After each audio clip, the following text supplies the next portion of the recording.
Hello.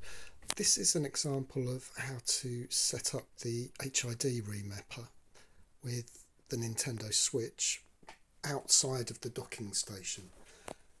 You need USB-C to USB-C cable. I've got a on-the-go adapter here, as they're known, and that plugs into the NS socket there. That will connect up whatever goes into this into the Nintendo Switch. So first we've got the left stick, and you can plug this into left or right stick, and that will act as the left or right stick. Right's normally camera in a game, 3D game. Left stick's normally steer or explore, move, that sort of thing. So here's the joystick hooked up as left stick, and you can move around the menus. The touch screen still works and everything else. You've got two buttons here which you can have patched. I've got stickers on there, green and blue. They'll rub off quickly, but it's just to give you a quick idea. And there's green and blue there. So green for the top button, blue for the trigger.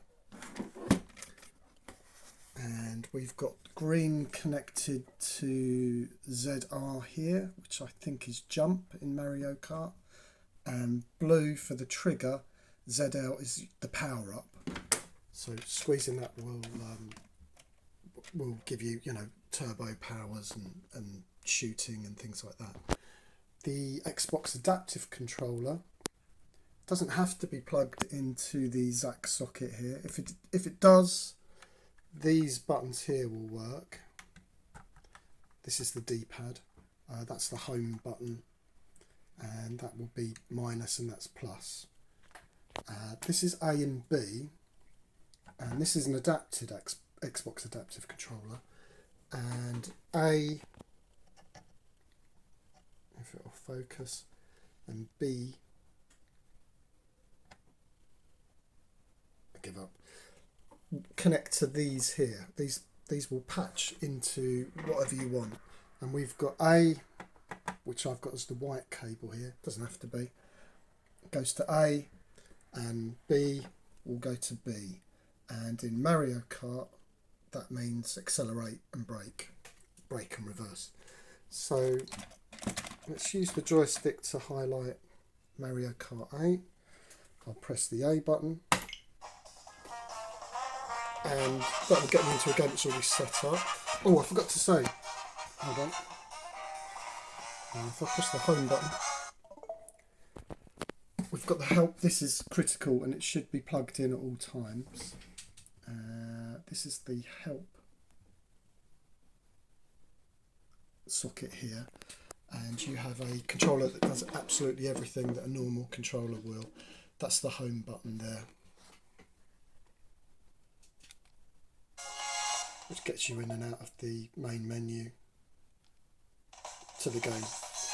Very useful. That's plus, that's minus.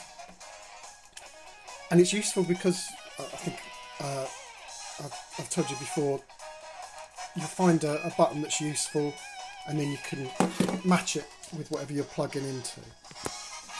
So I'll try and show you. Let's start again. So I'm going to press A.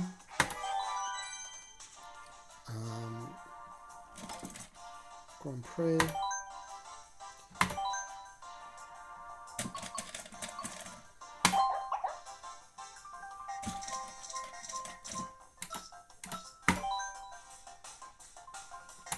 Oh no, I'm not having that.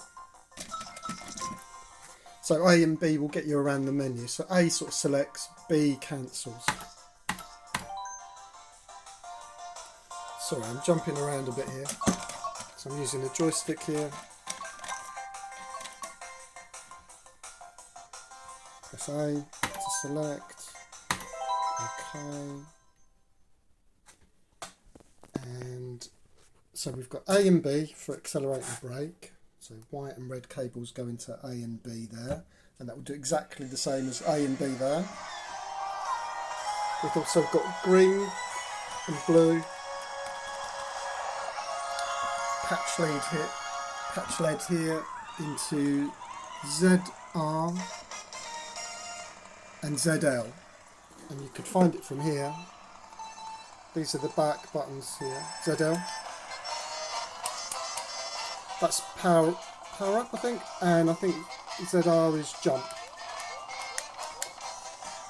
So we should be able to get those same things here.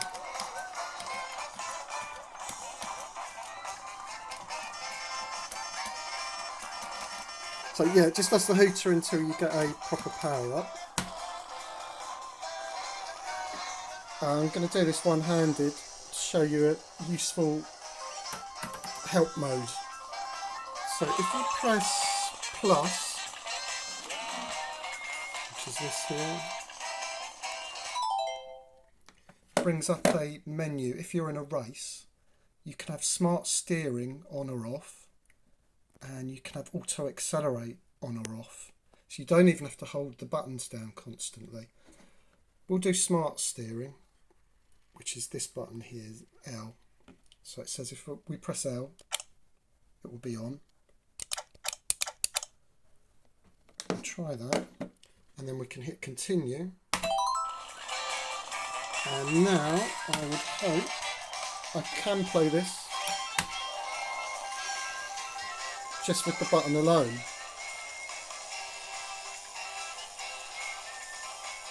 And it will help me with the steering, but you can still override it. I'll hold that with my elbow.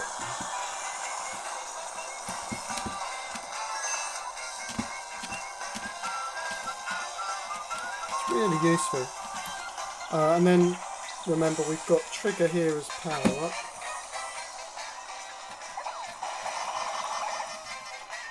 And jump.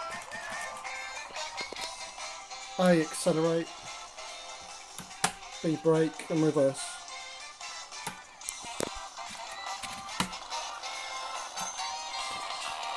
It's probably enough to be getting on with, but you can experiment with whatever does something interesting.